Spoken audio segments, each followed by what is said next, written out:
João, de 1 a 14. Meditar sobre o nascimento do nosso Senhor e Salvador Jesus Cristo. A própria salvação vem do Senhor, amém? Jonas 2,9. A salvação vem do Senhor. Salvação. Salve a alva. Salve a alvorada. Salve o sol da justiça que se levanta a cada noite trevosa. Então a própria salvação já implica na sua origem etimológica, na luz. Diz assim a palavra de Deus: no princípio era o Verbo, e o Verbo estava com Deus, e o Verbo era Deus. Ele estava no princípio com Deus. Todas as coisas foram feitas por Ele, e sem Ele nada do que foi feito se fez. Nele estava a vida, e a vida era a luz dos homens. E a luz resplandece nas trevas, e as trevas não a compreenderam. Houve um homem enviado de Deus, cujo nome era João. Este veio para testemunho, para que testificasse da luz, para que todos crescem por ele. Não era ele a luz, mas veio para que testificasse da luz. Ali estava a luz verdadeira, que alumia todo homem que vem ao mundo. Estava no mundo, e o mundo foi feito por ele, e o mundo não conheceu. Veio para o que era seu, e os seus não receberam. Verso 12. Mas a todos quanto receberam, deu-lhes o poder de serem feitos filhos de Deus, aos que creem em seu nome, os quais não nasceram do sangue, nem da vontade da carne, nem da vontade do varão, mas de Deus. E o Verbo se fez carne e habitou entre nós, e vimos a sua glória, a glória do unigênito do Pai, cheio de graça e verdade. Amém, igreja? Amém? Meus amados irmãos, capítulo 1 de João, como todo evangelho, é algo muito maravilhoso da parte de Deus. Tem confundido a mente de vários filósofos e teólogos ao longo dos séculos, que têm tentado compreender o livro santo através de um viés puramente racional, puramente filosófico ou puramente cientificista. Nós temos os 4 evangelhos. Mateus, nós vemos a genealogia de Cristo para mostrar que ele é o rei dos judeus, que ele é da descendência de Davi. Em Lucas nós temos também a genealogia de Cristo para mostrar que ele é o filho do homem, por isso que se reporta a Adão. Nós temos também Marcos, que Jesus é apresentado como servo. Servo não tem genealogia, por isso que nós não temos genealogia em Marcos. E em João nós temos Jesus como Deus, Jesus como Verbo eterno de Deus. Amém? O primeiro versículo é extremamente profundo. Ele vai dizer: no princípio era o Verbo estava com Deus, e o Verbo era Deus. Essa palavra grega significa logos. O Logos eterno é a fonte de toda sabedoria, de todo conhecimento, de toda ordenação desse universo. O Logos representa tudo que harmoniza a natureza e tudo aquilo que conhecemos. Só que o nosso Deus, ele não foi apenas o criador do universo, ele também habitou entre nós na pessoa do seu Filho, nosso Senhor e Salvador Jesus Cristo. Amém? Amém, igreja? Essa concepção é muito profunda, porque hoje em dia a figura de Cristo tem sido atacada por muitas publicações, por muitas manifestações pseudocientíficas que tentam construir um Jesus que se acomode às agendas ideológicas do momento. Existem alguns pergaminhos, alguns de natureza apócrifa, outros de natureza não com a validação histórica do Novo Testamento, que são publicados nas revistas científicas. Só esse mês a Galileu e a Super Interessante já publicaram a imagem de Cristo, tentando reduzi-lo apenas à imagem de um homem.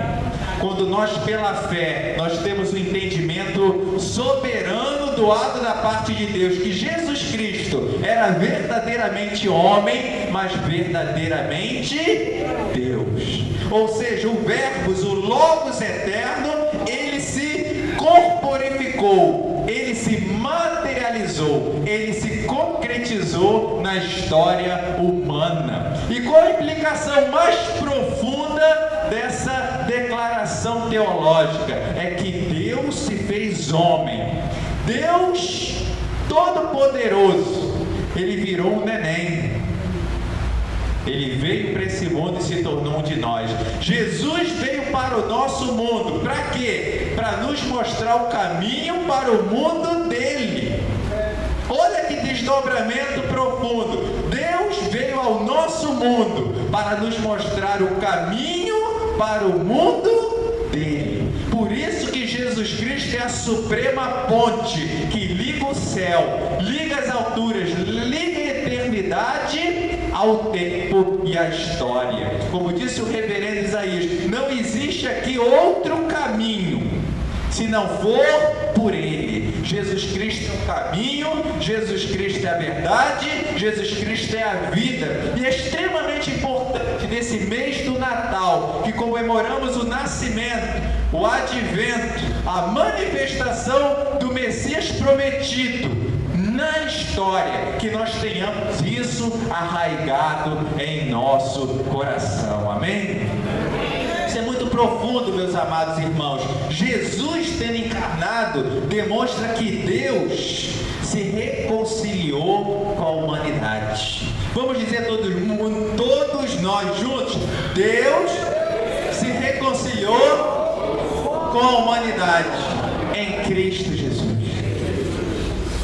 Isso é profundo, porque ele se reconciliou com a humanidade, mas a fé é uma realidade individual. Ou seja, através da fé que eu tenho no meu coração, Jesus nasce na minha vida, na minha história, no meu ser. Eu sou o barro que fala, porque eu sou um filho de Adão, e as mulheres são filhas de Eva. Essa leitura do Gênesis traz-nos uma realidade existencial muito profunda, que sem Deus, sem Ele enxertado na nossa história, nós não podemos viver. Nós não podemos ter uma vida plena, uma vida realizada. Já diz a sabedoria: uma vida doada é uma vida realizada. É uma lógica totalmente contrária à lógica mundana, que tenta reter, através da posse, através da fama, motivos para a realização. Nessa mesma reportagem da Veja, está dizendo aqui, ó, depressão, a promessa de cura. Aí tem uma foto rasgada, curiosamente de cima para baixo, né? E que uma imagem de uma pessoa com depressão, aparece uma pessoa feliz, uma jovem feliz, pastor Marivaldo. Mas diz aqui: a cetamina é a primeira esperança de tratamento totalmente eficaz da doença que afeta 40 milhões de brasileiros. Cetamina, substância que começou na década de 60 sendo usado para os soldados do Vietnã, e agora está se admitindo como uma possibilidade de cura para a depressão. Nós, como verdadeiros cristãos, como verdadeiros evangelistas de Cristo, como verdadeiros sacerdotes do Logos e profetas da verdade, nós amamos a ciência. A ciência é oriunda de uma visão cristã de mundo. Agora, o que o sábio, com fé no coração, diz é que apenas a ciência não é suficiente. Apenas a ciência não é suficiente, meus irmãos.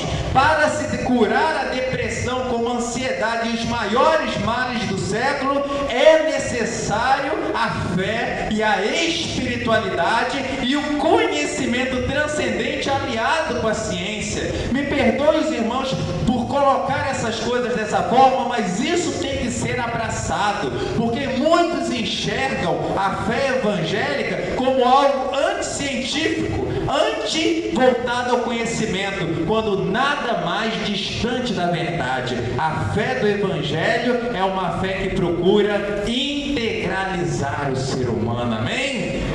É a unidade na diversidade, ou seja, as necessidades espirituais só podem ser feitas e realizadas e mantidas através de meios também espirituais.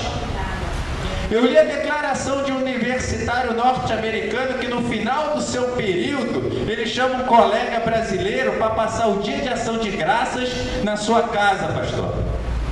E ele fala: eu já avisei toda a minha família que o meu melhor amigo vai jantar na minha casa. E esse brasileiro responde: como é que eu sou seu melhor amigo se eu só falei durante 6 meses, um semestre? Eu só falei com você 3 vezes e assisti a aula com você se a gente mal se conversava. E aquele jovem falou: você foi a única pessoa que falou comigo durante todo o semestre. A solidão, meus irmãos, como diz o poeta, a solidão na multidão, a falta de toque, a falta de abraço, a falta de uma manhã com Cristo. A manhã com Cristo é um protótipo para a felicidade. Quem dera houvesse e haverá manhãs de Cristo espalhadas pelo estado, pessoas se reunindo pela manhã para dizer a Jesus: obrigado, obrigado, obrigado. Como nós temos sede de espiritualidade, nós estamos aqui investindo tempo naquilo que é mais importante, que é se lembrar do nosso Senhor.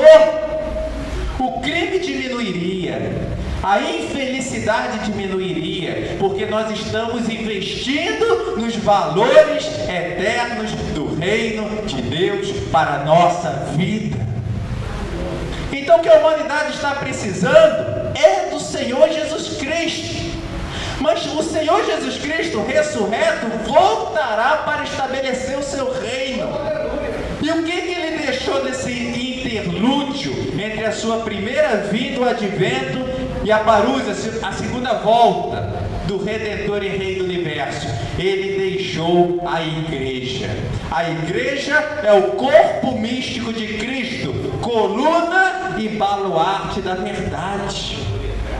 Como o reverendo costuma dizer, ele disse ontem numa reunião importante, ele vai enfatizar: você vê a pessoa doente, você poderia mandar o anjo para cuidar da pessoa doente. Anjo é o que não falta. Glória a Deus, porque eu gosto muito dos anjos. São maravilhosos amigos. Um dia nós estaremos todos juntos e conversaremos bastante. Mas Deus não manda anjos para aquilo que você pode fazer. Você pode ser o anjo, o bálsamo e o rio do deserto do coração de alguém. Às vezes eu quero a cura para os meus males, quando na verdade eu sou a cura para o meu irmão. Meu irmão não precisa de algo, ele precisa de alguém. Só para estar do lado dele, botando a mão no ombro e dizendo: eu estou aqui. Verdadeiro amigo é aquele que te ouve. A nossa capacidade hoje é de falar, é de impactar, é de aparecer quando Deus está no silêncio. O silêncio precisa ser resgatado, não apenas como uma dimensão metafísica, mas como uma dimensão de uma espiritualidade aplicada. Eu vou ler aqui, noite de paz. Noite, em todas as simbologias, precede a alvorada, mas é um lugar onde não há luz. Os predadores principais da natureza, eles atacam à noite. A noite é onde o ser humano se refugia, na lareira, no fogo, que é um dos símbolos do Espírito Santo. O fogo é o símbolo do Espírito Santo. O fogo é o símbolo do Espírito Santo. Eu fico muito feliz porque ontem eu participei de uma reunião interreligiosa cristã, e para acender as velas do advento, uma vela representava o amor, a outra esperança, a outra paz e a outra justiça. E teve uma pastora luterana que falou, eu achei fundamental, que as pessoas querem o amor, as pessoas querem esperança, as pessoas querem paz, mas muitas vezes não querem a justiça, não querem a ordem, não querem o que é certo. Quando você rejeita a justiça, sem justiça não tem paz, sem justiça não tem amor.